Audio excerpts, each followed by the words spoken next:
शुभम, नव्या ने बहुत ही आराम से शुभम से कहा।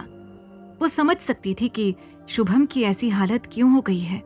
शुभम बस सामने अपनी माँ की समाधि को देखे जा रहा था। उसने बिल्कुल भी नव्या की बात नहीं सुनी थी। शुभम, मैं आई हूं नव्या, नव्या ने फिर कहा। नव्या ने बोला ही था कि पीछे से गार्ड चिल्लाया, बस बहुत हुआ, अब तुम यहाँ से चली जाओ वरना बहुत बुरा होगा। मैं यहाँ शुभम की हेल्प करने आई हूँ। I have an evidence that proves Shubham is innocent, Navya ने गार्ड से कहा। क्या कहा? तुम्हारे पास एविडेंस है? गार्ड ने पूछा। गार्ड को हमेशा से पता था कि उसके सर बेकसूर हैं। नव्या की बात सुनकर गार्ड के अंदर एक उम्मीद जाग गई थी। हाँ, मेरे पास एविडेंस है। मुझे पता है कि शुभम के साथ गलत हुआ है। मुझे ये भी पता है कि शुभम को किसने फंसाया है, नव्या ने गार्ड को भरोसा दिलाते हुए कहा। तुम्हें क्या लगता है कि वो कौन है? शायद वो उस लड़की का फादर है जो इसमें शामिल है। गार्ड ने नव्या से नॉर्मल बात करना शुरू कर दिया। उसे नव्या पर यकीन हो गया था कि वो सचमुच शुभम की हेल्प करने आई है। हाँ, उस लड़की का फादर ही है जिसने ये सब किया है, लेकिन उसके पीछे भी एक हाथ है, नव्या ने गार्ड को समझाते हुए कहा। नव्या की बात सुनकर गार्ड एक पल के लिए चुप हो गया। फिर उसने कुछ सोचते हुए कहा, मैं तुम्हारी बातों पर यकीन कर भी लूं, लेकिन प्रूफ क्या है? गार्ड की बात सुनकर नव्या समझ गई कि उसे अब वो वीडियो गार्ड को दिखाना ही होगा। उसने तुरंत अपना मोबाइल निकालकर उस गार्ड के सामने उस वीडियो को फुल वॉल्यूम पर चला दिया था ताकि शुभम भी उसे सुन सके। उस वीडियो में अशोक चौहान और उज्जवल की बातचीत साफ साफ सुनाई दे रही थी। वीडियो देखकर गार्ड को बहुत गुस्सा आ रहा था। उसका पूरा शरीर कांपने लगा। तो ये इन दो कमीनों का काम था, गार्ड ने बहुत ही गुस्से में कहा और नव्या के हाथ से मोबाइल लेकर तुरंत शुभम के पास पहुंच गया।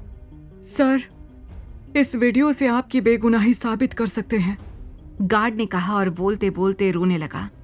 उसकी आंखों से आंसू निकलने लगे। गार्ड शुभम सिंह के साथ बहुत टाइम से काम कर रहा था। उसका नाम राघव यादव था। उसने शुभम के हर बुरे और अच्छे दिनों में उसका साथ दिया था, लेकिन ये उसका सबसे बुरा एक्सपीरियंस था। शुभम और राघव यादव के बीच एक बहुत अच्छा रिश्ता था। सर, हमने इतने सालों तक साथ काम किया है, मैं आपको बहुत अच्छी तरह से जानता हूँ। अभी जो भी हो रहा है वो बिल्कुल भी हमारे हाथ में नहीं है। हम उन सबको कंट्रोल नहीं कर सकते, लेकिन हम हार भी तो नहीं मान सकते। अगर हम हार मान लेंगे तो हमारे लिए लड़ेगा कौन?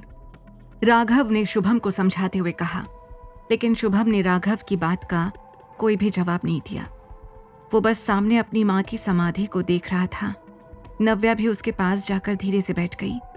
नव्या को अचानक शुभम के साथ पहली मीटिंग याद आ गई थी। तुम्हें याद है कि हम पहली बार कब मिले थे? नव्या ने बहुत ही आराम से कुछ सोचते हुए पूछा।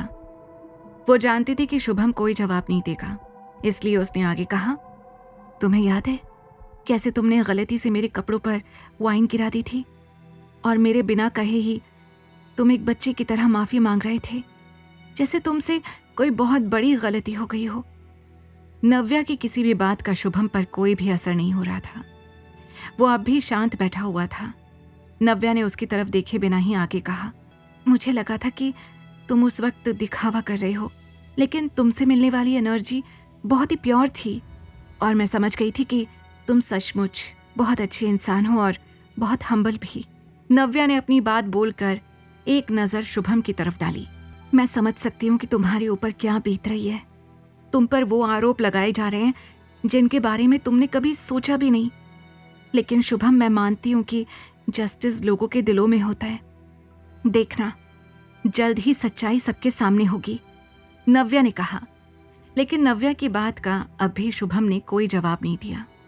नव्या ने तुरंत अपना मोबाइल निकाला और शुभम के सामने सोशल मीडिया ओपन करके रख दिया, जिसमें बहुत सारे लोगों के कमेंट्स शुभम के लिए आए हुए थे। शुभम, हम जानते हैं कि तुम्हारे साथ बहुत गलत हुआ है, हम तुम्हारे साथ हैं। शुभम, सर को फंसाया जा रहा है। सर, हम ये नहीं होने देंगे। आगे की कहानी जानने के लिए देखें अगला एपिसोड सिर्फ पॉकेट एफएम के यूट्यूब चैनल पर, और द रिटर्न के सारे एपिसोड्स को सुनने के लिए डिस्क्रिप्शन में दी लिंक से डाउनलोड करें पॉकेट एफएम ऐप।